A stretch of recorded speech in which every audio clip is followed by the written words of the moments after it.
વર્ષો વર્ષથી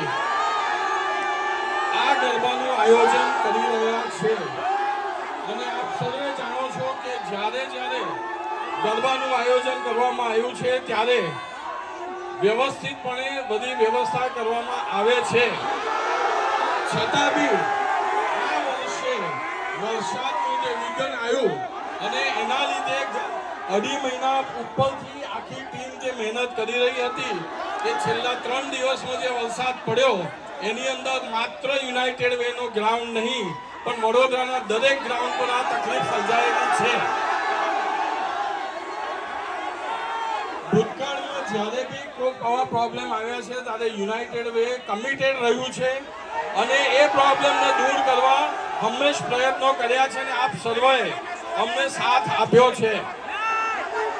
માતાજીના ગરબા માટે દરેક જણ પોઝિટિવ રીતે પ્રયત્નો કરી રહ્યું છે અને અમે એટલી ખાતરી આપીએ છીએ કે કાલે વરસાદ નહીં પડે તો અમે દિવસ-દાસ આ મહેનત કરી અને આ ગ્રાઉન્ડ વ્યવસ્થિત થઈ જાય એ બધા જ પ્રયત્નો કરીશું એની હું ખાતરી આપું છું.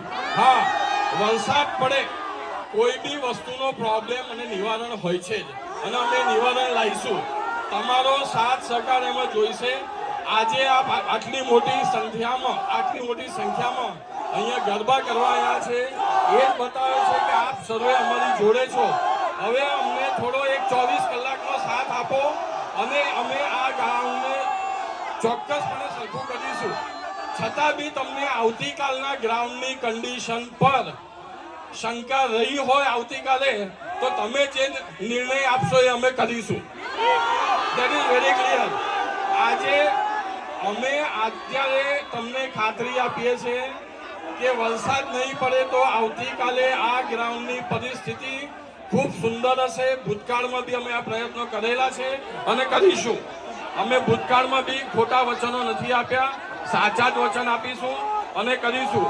છતાં બી આવતીકાલે જો તમને લાગે કે આ ગ્રાઉન્ડની પરિસ્થિતિ વ્યવસ્થિત ગરબા કરવાને લાયક નથી તો તમે જે કહેશો એ નિર્ણય અમે લઈશું.